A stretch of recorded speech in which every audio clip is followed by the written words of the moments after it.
بسم اللہ الرحمن الرحیم والقاظمین الغیظ صدق اللہ العظیم اللہم صلی علی سیدنا و مولانا محمد وعلی آلہ واصحابہ وبارک وسلم۔ آج میں آپ کے سامنے جس عنوان پر گفتگو کرنا چاہتا ہوں وہ عنوان یہ ہے کہ ہمارے جسم کے اندر ایک ایسی ملک بیماری ہے جس کا علاج کرنا ضروری ہے۔ وہ ملک بیماری کون سی ہے؟ وہ ملک بیماری ہے غصہ۔ یہ بھی ایک ایسی بیماری ہے جس کو شریعت اسلام نے حرام قرار دیا ہے۔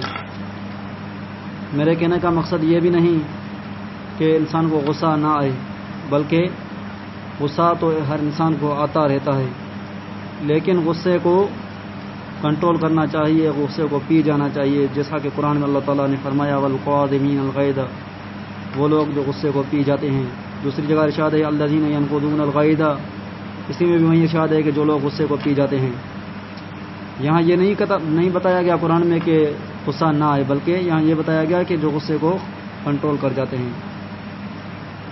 غصہ تو ہر انسان کو آتا رہتا ہے، یہ ایک فطری چیز ہے۔ نبی علیہ الصلوۃ والسلام کا بھی ارشاد ہے اغضب کما یغضب البشر،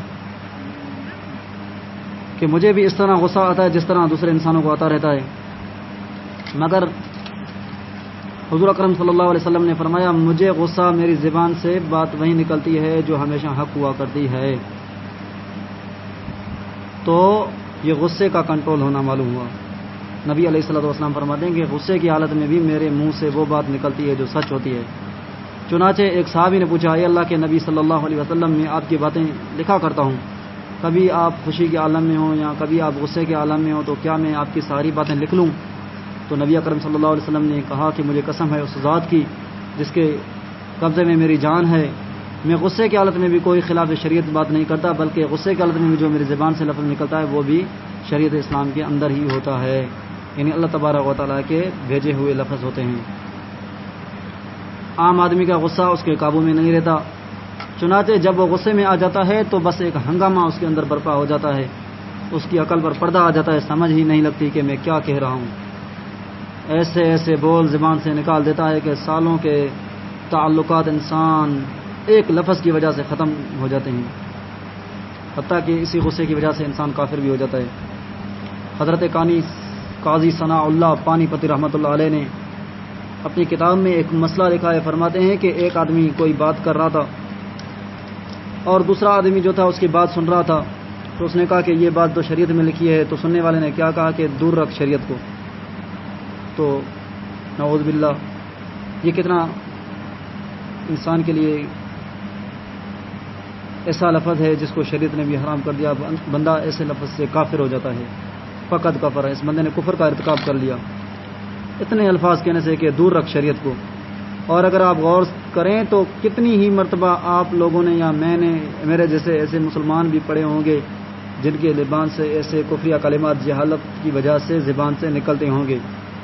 تو یہ غصہ جو ہے انسان کو دائرہ شریعت سے بھی نکال دیتا ہے، غصے ہی میں انسان ایک دوسرے سے تعلقات ختم کر لیتا ہے۔ ایک ایسے صاحب آئے جو رو رہے تھے، پوچھا گیا ان سے کہ کیا ہوا؟ بولا کہ غصہ آ گیا تھا، بیوی کو میں نے طلاق دے دی۔ میں نے کہا کہ کیوں؟ کہا کہ غصہ آ گیا۔ تو نہ جانے بہت سارے ایسے لوگ ہمارے معاشرے میں منسلک ہیں جو غصے کی حالت میں اپنی بیویوں کو طلاق دے بیٹھتے ہیں، ان کا اس طرف دھیان بھی نہیں جاتا کہ یہ تو انسان کا نکاح بھی ختم کر دیتی ہے اور بیوی ان کے لیے حرام ہو جاتی ہے۔ تو شریعت ہمیں کہتی ہے کہ ہم غصے میں بھی اپنے آپ کو قابو میں رکھیں۔ یہ غصہ ہی ہے جس کی وجہ سے شاگرد اپنے استاد کو چھوڑ دیتا ہے، خاوند شوہر اپنی بیوی کو چھوڑ دیتا ہے، مرید اپنے مرشد کو بھی چھوڑ دیتا ہے، بیٹا اپنے باپ کو بھی چھوڑ دیتا ہے، اور بندہ حتیٰ کہ اپنے خدا کو بھی چھوڑ دیتا ہے۔ تھوڑی سی بات پر ماں باپ نے روک ٹوک کی، حالانکہ حق پر تھے، بیٹے کو غصہ آ گیا، گھر سے نکل گیا، واپس ہی نہ آیا۔ مرید نے تھوڑی سی کو مسٹیک کر دی، مرشد نے تھوڑا سا روک ٹوک کی تو وہ بھی بدل گیا، اس کے ذہن میں غصہ بھر گیا، چلا گیا تو واپس ہی نہیں آیا۔ تو ایسے لوگ بھی دنیا میں پڑے ہیں۔ تو انسان کو چاہیے کہ غصے کو کنٹرول کرنا سیکھے، کہ غصہ میرے اندر جو ہے کیسے کنٹرول میں ہو، چونکہ یہ غصہ ایک ایسی ملحق بیماری ہے جس کی وجہ سے انسان اپنا گھر وغیرہ سب کچھ برباد کر بیٹھتا ہے۔ انسان دائرۂ شریعت سے بھی خارج ہو جاتا ہے. اس لیے اس غصے کا علاج کرنا شریعت نے فرض قرار دیا ہے تاکہ یہ دائرۂ شریعت کے اندر رہے. غصے میں بھی بندے کا دماغ آؤٹ ہو جاتا ہے, اس کی عقل کام نہیں کرتی, چونکہ شیطان بھی کہتا ہے کہ جب کوئی بندہ غصے میں ہو تو پھر وہ ہمارے جسم کے اندر اس طرح گھس جاتا ہے جس طرح ہماری جسم کے رگیں ہیں ان میں خون دوڑتا ہے, شیطان بھی اس طرح ہمارے رگوں میں پڑ جاتا ہے. پھر ہمارے شیطان جسم کے اندر ہم سے اس طرح کھیلتا ہے جس طرح کوئی چھوٹا سا بچہ فٹ بال کے ساتھ کھیلتا ہو. پھر بندہ جب غصے کا حالت میں ہوتا ہے جیسے شیطان اس کو ابھارے گا ویسے کرنے کو تیار ہو جائے گا. لڑائی جھگڑے فساد, گھر میں شور, سب کچھ ہو جائے گا. تو یہ غصے کے کچھ اسباب ہیں جن کو بزرگوں نے اپنی مشائخ نے اپنی کتابوں میں لکھے ہیں کہ چند ایسے اسباب ہیں جن کی وجہ سے یہ غصہ آتا رہتا ہے انسان کو.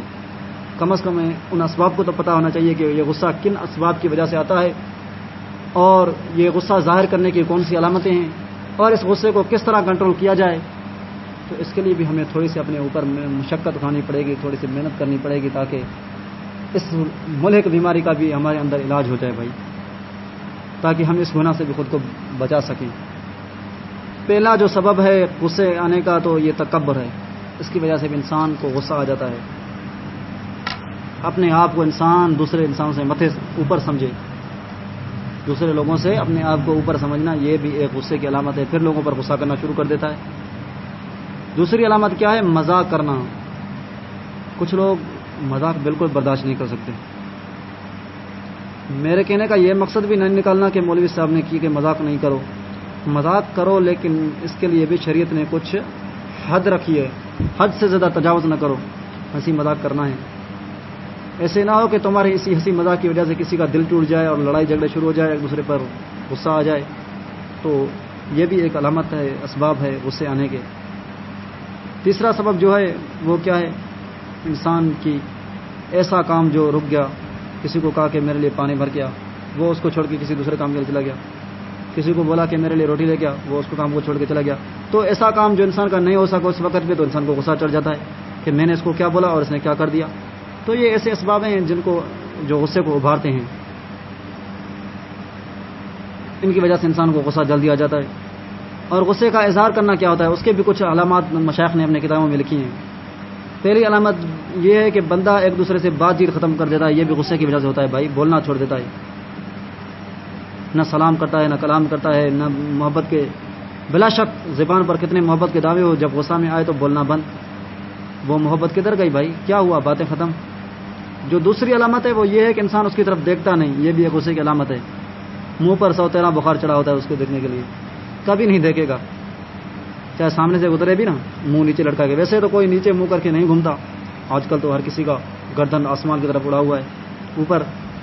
لیکن جو آدمی غصے میں ہوگا تو اس کو کبھی نہیں دیکھے گا نیچے گردن. تیسری علامت یہ ہے کہ اس کی آدمی غیبت کرتا ہے. حالانکہ غیبت تو ایک الگ کبیرہ گناہ ہے. حدیث پاک میں بھی آتا ہے الغیبت اشد من الزنا. ہمارے آقا علیہ الصلوۃ والسلام نے فرمایا کہ غیبت جو ہے نا یہ زنا سے بھی بدتر گناہ ہے. کیوں؟ اس لیے کہ زنا کو تو آدمی گناہ سمجھتا ہے, غیبت کو تو آدمی گناہ ہی نہیں سمجھتا. تو انسان اس کی غیبت کرنا شروع کر دیتا ہے. تو یہ بھی ایک غصے کی علامت ہے کہ اس آدمی کو غصہ آ رہا ہے. میرا تو مطلب یہ تھا کہ اس نے مطلب یہی سمجھا ہوگا کہ یہ غیبت کیوں کرتا ہے. یہ بھی نشانی بن گئی ہے غصے کرنے کی. تو انسان کو چاہیے کہ اپنے اس غصے کو کنٹرول کرنے کی کوشش کرے.